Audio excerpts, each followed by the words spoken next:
What are the best fertilizers to use when growing Agave Utahensis? And should you even fertilize your plants at all? Spoiler alert, I think you should.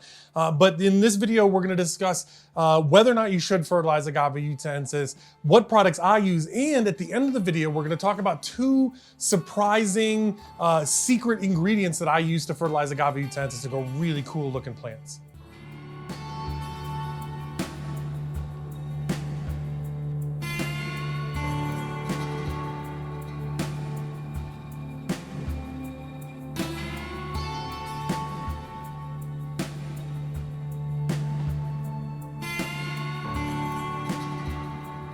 So in this video, I'm gonna go over some nutrient products that I really like, that I really use. It's not a sponsored video. I actually use these products and these companies don't pay me. They don't even really know who I am. And then I've also got two secret ingredients, two surprise products that you may not think of, but I think they may be the key, or at least in my experience, are the key to growing really cool looking Agave Utahensis. And we're gonna cover those in the end of the video, so make sure you stick around for that. But first, when we're discussing fertilizing Agave Utahensis, the first question we really have to ask is, should you fertilize it at all, right?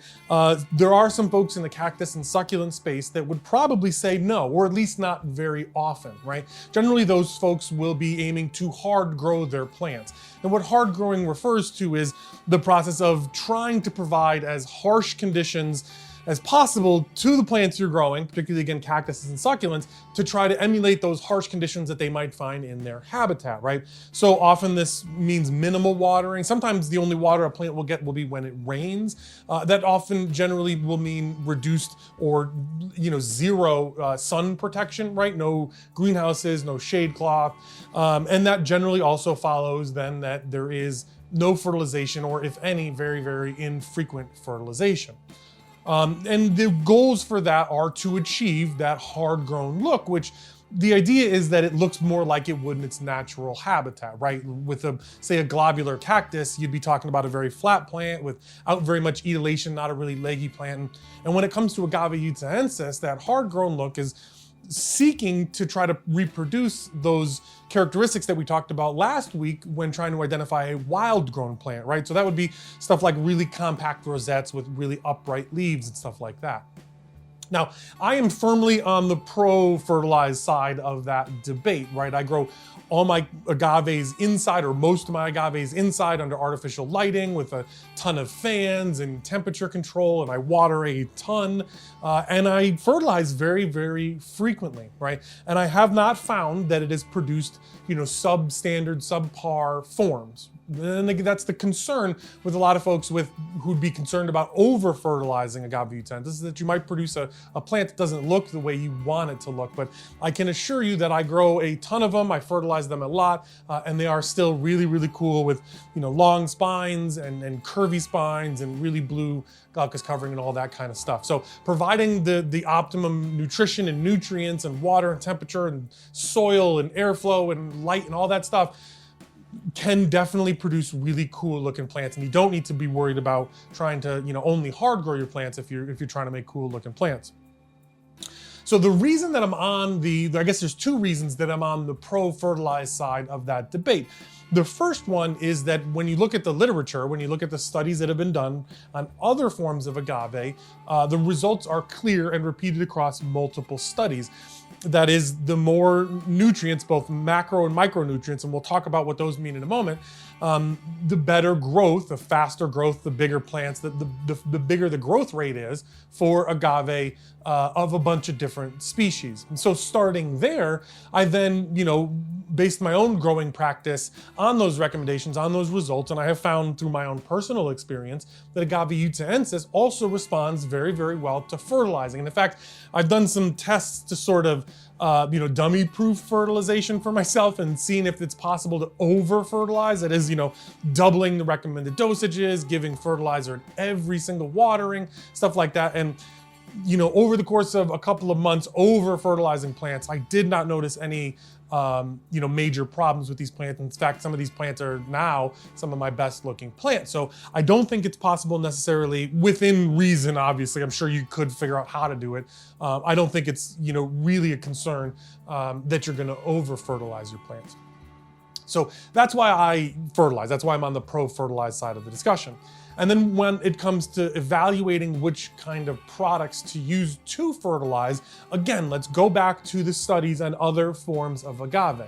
So when you look at the back of a label of fertilizer, or actually the front of a label of fertilizer, there's three numbers. Those are N, P, and K. And I think most plant nerds, most plant folks kind of understand those at this point. Those are the macronutrients. Those are the most important nutrients for growing plants, and the ones that typically occur in fertilizer in the largest concentrations, in the largest volumes. The N stands for nitrogen, the P stands for phosphate, and the K stands for potassium. Right? And nitrogen is the most common one. That's the one that generally produces the most effect with other types of plants and with agave. And so that's the first number. And generally speaking, in most fertilizer products, that's going to be the one for other plants, non-cactus and succulent plants, that's going to be the largest of those numbers.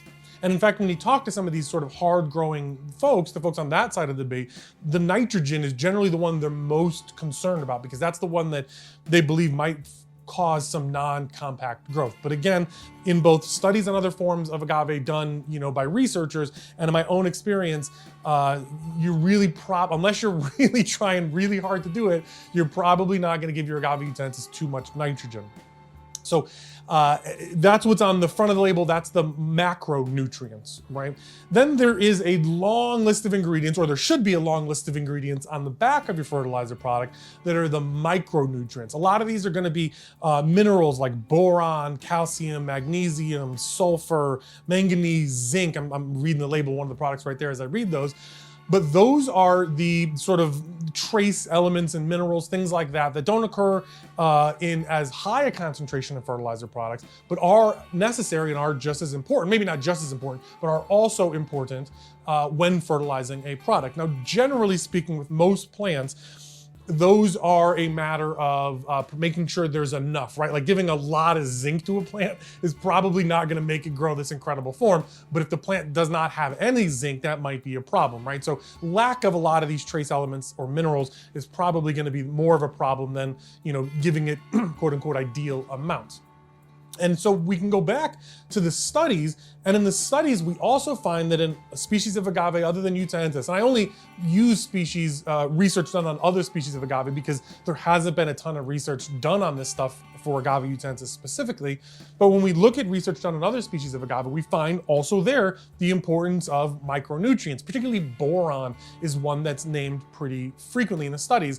The other thing we'd probably think of, another micronutrient we'd probably think of with Agave Utahensis is calcium. And I say that because, of course, Agave Utahensis is a calciphile plant. That means it primarily grows, it prefers to grow in calcium-rich soils. And in most of its range, that means limestone. But that is a source of calcium. So there's going to be a ton of calcium and a ton of minerals growing in most Agave Utahensis range.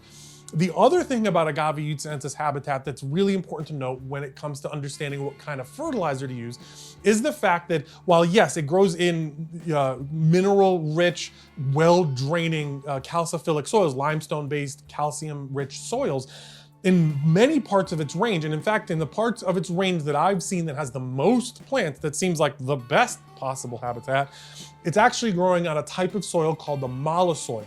Well, mollisoil is a very fertile soil that's made up of a lot of organic material. That is, plant leaves and tree branches and stuff that have fallen to the ground and started to decay, or, deeper into the soil, the roots of other plants in that area. So in fact, when you go to a lot of Agave Utahensis habitat and you look at the soil, what it basically is a mixture of super dark, rich, organic mollisoil and limestone gravel. And of course, that dark, rich, mollisoil is going to have a lot of nitrogen in it. That's primarily what, organic material and soil provides. It also provides stuff like carbon, but so that's another reason that fertilizing Agave Utahensis I think is a good thing. And another reason not to be afraid of it is that in some of its most prolific habitats, and the habitats where it grows the most prolifically, there is a ton of organic soil material in the soil. And I've talked about that in my video on the soil mix and which organic materials to use. But today we're talking about fertilizer. So with that in mind, the idea that we're looking for a product with a NPK content, right? We're looking for stuff with some nitrogen in it and some potassium and some phosphate, but we're also looking for a lot of micronutrients, stuff like I said, boron and calcium and that long list of other things, because again, Agave Utahensis is growing in habitats where there's a ton of minerals and a ton of organic content.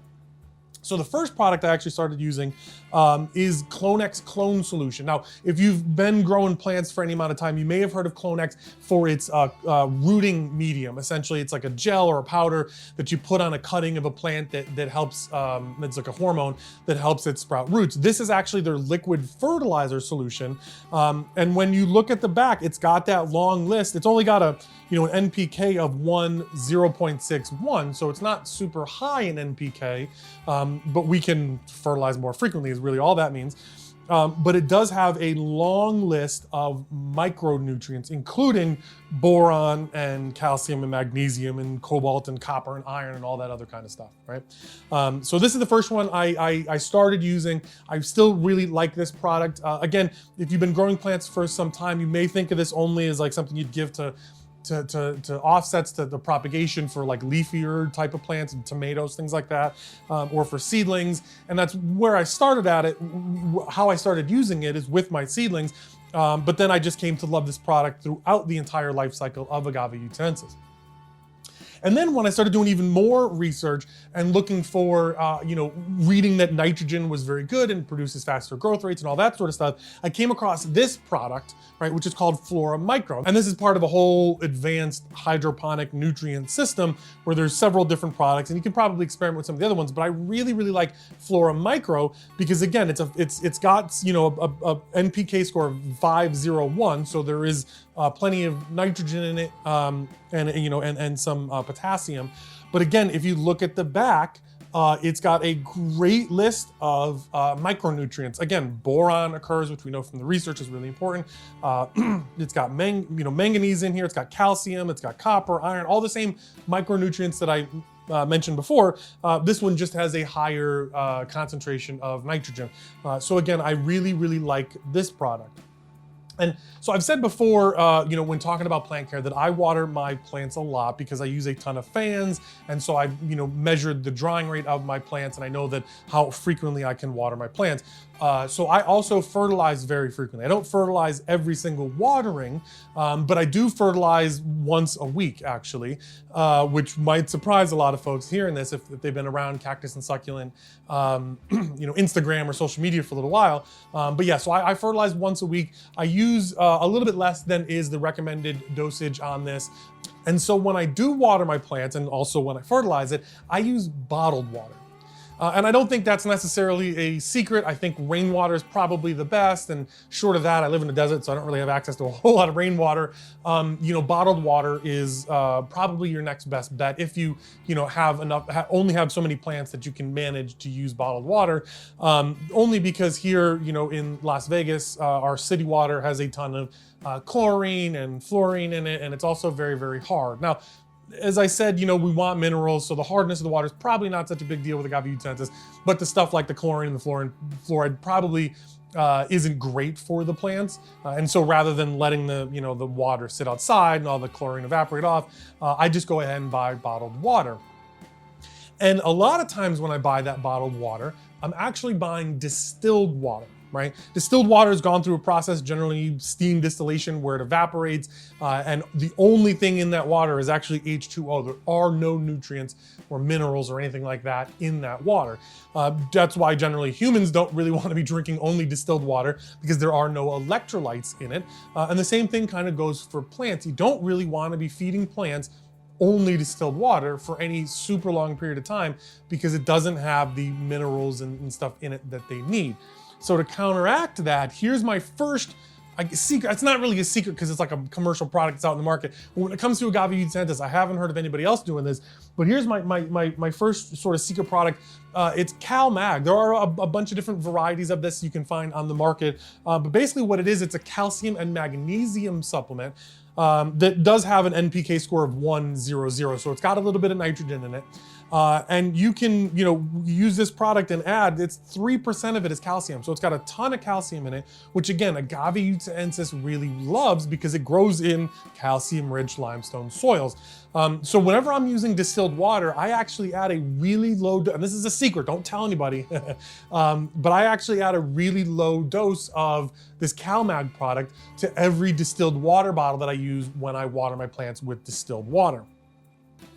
And then the second secret product, surprise product, again, it's not a secret because it's like a commercial product that's out in the market, but I think, again, when it comes to Agave Utahensis, I haven't heard of anybody using this, is that when you go back to the research, not only is it shown that Agave Utahensis loves macronutrients, nitrogen, and micronutrients, particularly boron and calcium, but it also loves something called mycorrhizae, and I hope I'm pronouncing that right, but basically what mycorrhizae is fungus that forms a symbiotic relationship with the roots of the plant in habitat. So this is a little tricky with cactuses and succulents because generally speaking, when soil completely dries out, any microorganisms in that soil are probably not going to be as active as they would be if the soil stayed wet the whole time, which is why a lot of folks don't think about using these type of products when it comes to cactuses and succulents. But again, I water my plants super duper frequently and I know how fast they dry out. So I know that they are drying out in between waterings,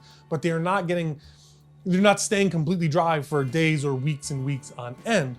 So the next product, that second surprise product that I like to use is a product called Great White, which is it's got mycorrhizae in it, which is that fungus that forms symbiotic relationships with root systems, but it's also got beneficial bacteria and trichoderma, which is just another kind of fungus that is present in soil systems. Because again, Agave Utahensis grows in mollisoils, which are super organic soils composed of decaying organic material. And wherever you have decaying organic material in a bunch of root systems, you're going to have mycorrhizae.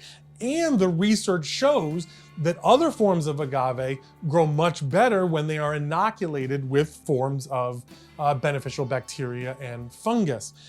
So that's the collection of products. Again, this is not a sponsored video. These companies don't have any idea who I am. They're not paying me. I bought all these products myself and I actually use them on a regular basis. But so I'd love to hear from you down in the comments. What products are you using to fertilize your Agave Utahensis?